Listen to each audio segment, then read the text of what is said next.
Are you ready for this look? Oh my gosh, this makeup totally eats.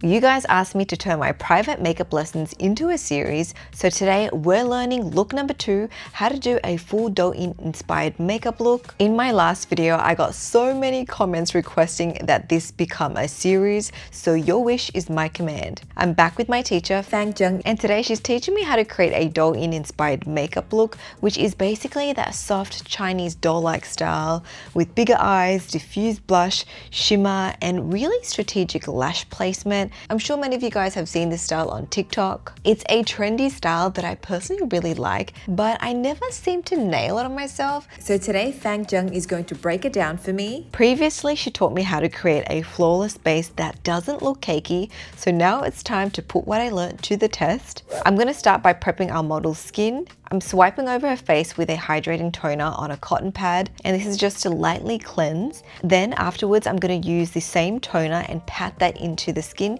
to create a layer of moisture. Jun is checking the skin here, and because the toner was fully absorbed, she wants me to go in with an additional layer. The goal is for the skin to feel slightly tacky, not slippery, just a little sticky so the base has something to grip onto. That's a key tip for a long-lasting base. After that, I'm going to apply an essence for deeper hydration. Again, we're still looking for that tackiness. If you find that the skin starts to feel slippery, that usually means you've gone in with too much product. So to fix that, you just want to blot back with a tissue. Once the skin is prepped, we're ready to color correct and prime. I'm using a pink color correcting primer, and I'm applying that to the areas that look sallow or dull, usually the areas that have a green tone. So the pink is going to help neutralize that and brighten the skin up. Then I'm going in with the NARS foundation. I'm brushing it across the cheekbones first and the midsection of the face. Jun taught me to apply foundation this way because those areas usually need a little bit more coverage. After that, I'm going to apply it to the center of the face, keeping that area thin, and I'm going to blend everything out with a damp sponge. By applying it this way, some areas will be thicker and thinner, making the base look more natural. Now for the areas that I feel need a little bit more coverage, I'll just add an extra thin layer on top and blend. Under her eyes, I'm going to use a peach toned concealer to knock out the darkness, and I'm going to place that concealer just on the darkest areas and tap my brush on top of that until I get the coverage I need. Then I'll blend and diffuse it upwards towards the lash line. You guys can already see the difference compared to the other side.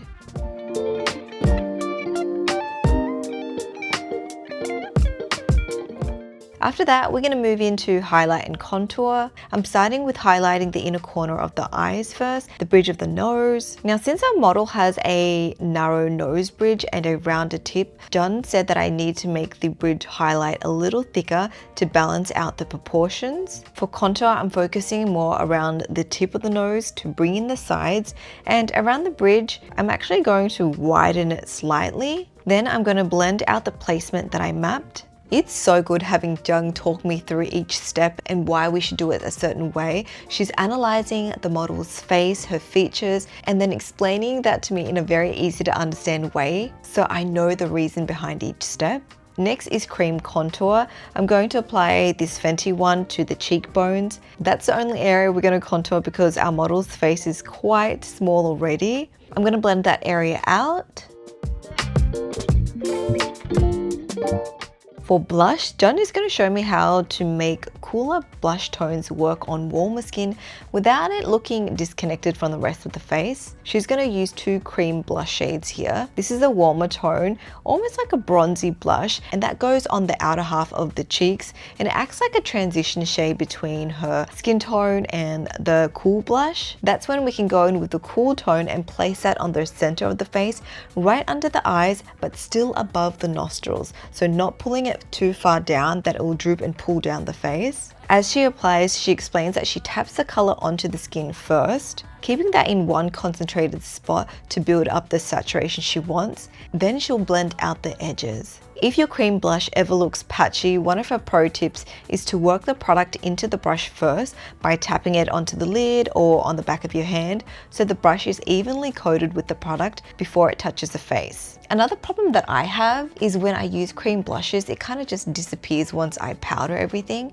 So John is telling me I need to build up that saturation a little bit more.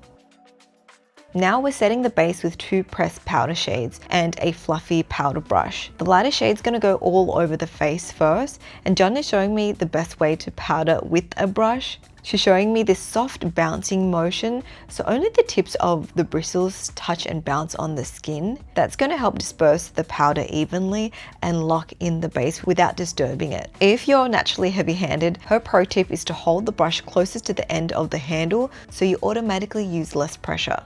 For the darker powder, that's going to go around the perimeter of the face, and it's going to be like a light way to add contour and definition to the face, because usually our skin tone is not one flat even shade. Next, I'm going to powder contour the nose, just following the shape I mapped out earlier. I'm also going to add some to her cheekbone, though our model's face is already slim, so we don't need to go in with too much product. Now for the sunken areas, like under the eyes, she's going to add a pinky brightening powder to fill in that area and visually bring it forward.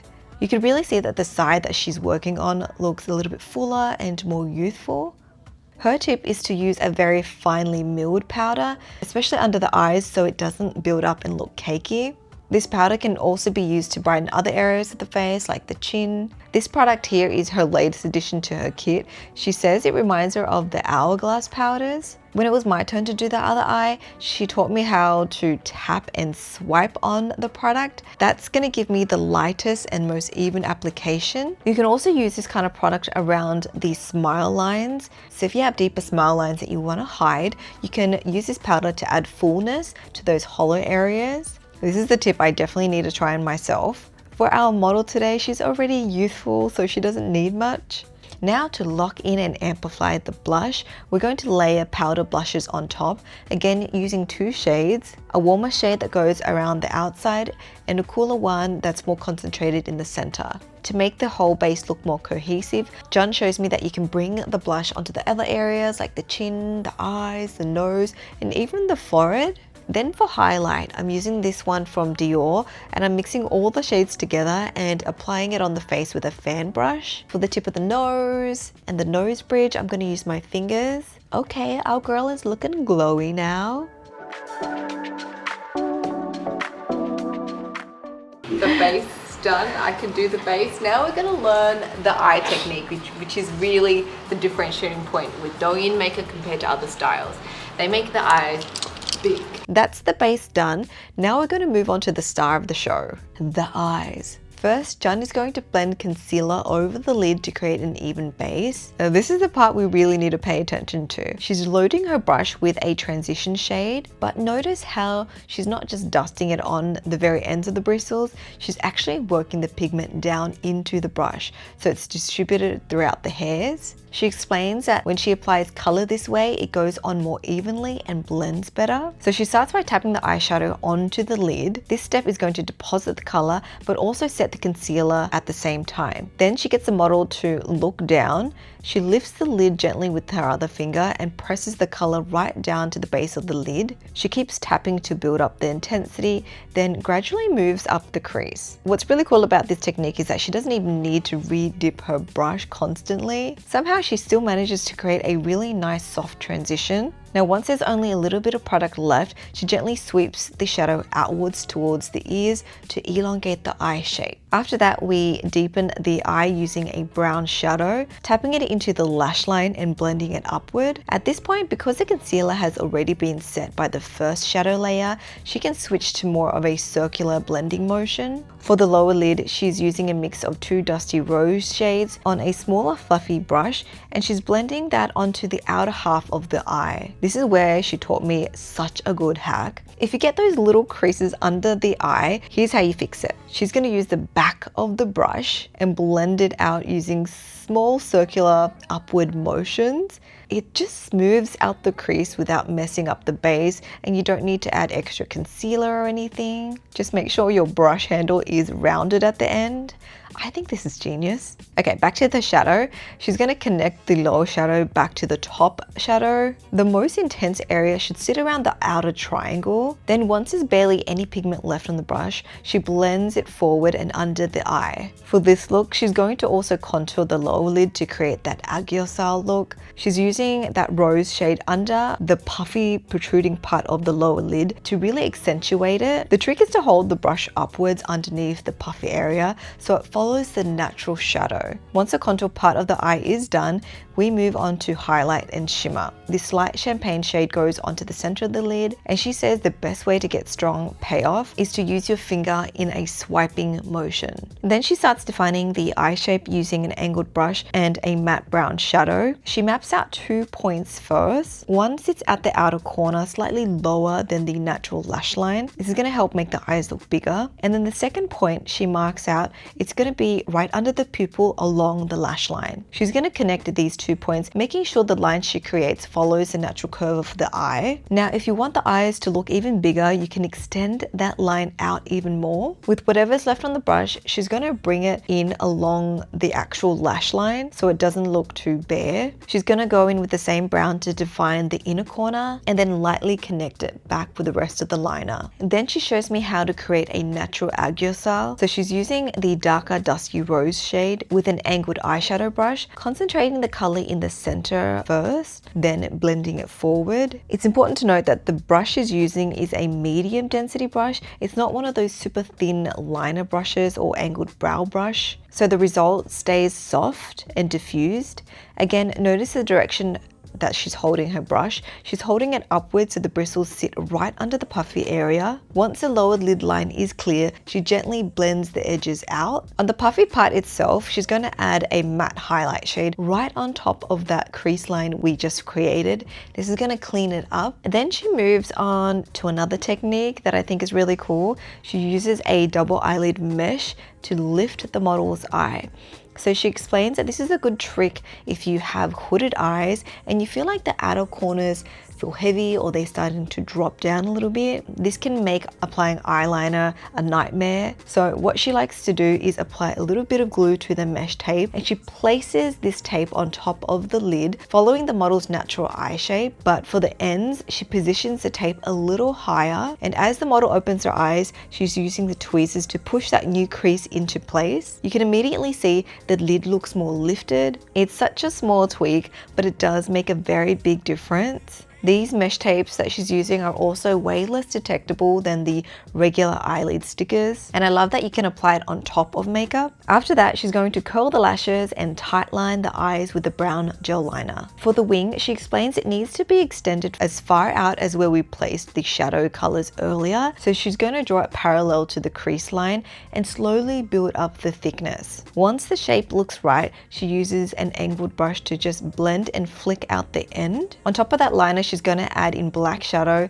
to add a little bit more depth, and also she's going to extend the inner corners ever so slightly. Moving on to lashes. This is the cluster lash style she uses the most, and today she's going to apply the outer corner clusters first above the lash lines so that it lines and meets up with the extended liner. The second piece also goes on top of the lashes to keep it lifted, and then the rest can be applied underneath. You want to make sure that the clusters touch each other so that there's no gaps, and whilst they're drying, her tip is to nudge them upwards so that everything is lifted. To add more volume, she's going to use some mascara, and then she'll use her tweezers to just separate the strands so it doesn't clump up and it still looks quite clean and nice. For the lower lashes, she's going to apply them along the shadow liner we created earlier, so the outer corner sits lower than the natural lash line. This is going to help create that illusion that the eye is bigger. She's going to apply about 3 pieces. Now she adds a matte highlight to the inner corner of the eyes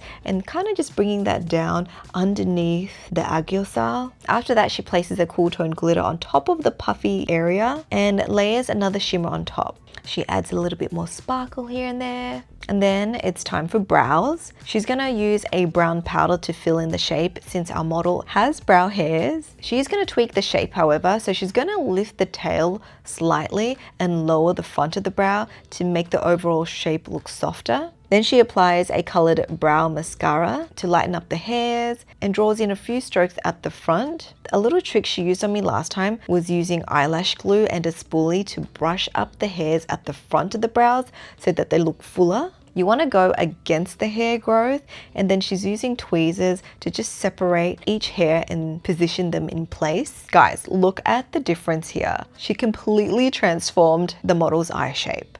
Okay, it is my turn to do the other side, and I'm sweaty. Like, if you can see my hands, like, I'm sweaty.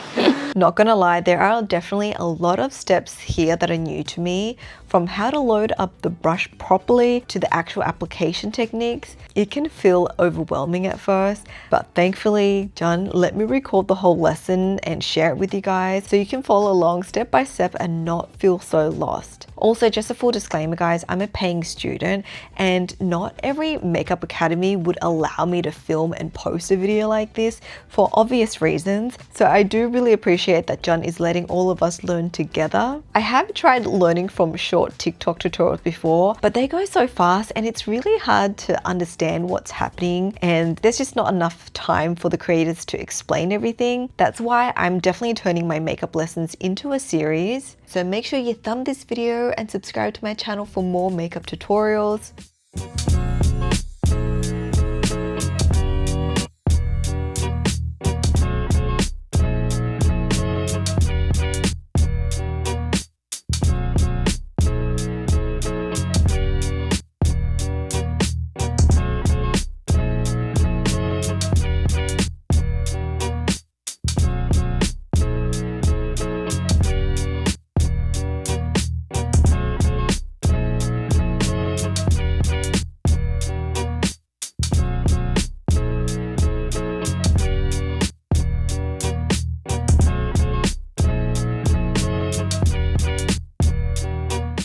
When I finished with my side, something looked a bit off and I couldn't tell. Then we realized what it was. It was because the model didn't have the contact lens on my side yet, so it looked a little bit odd. My side definitely leaned more natural. Once the contacts were in, John just did some slight minor tweaks. Okay, now for lips.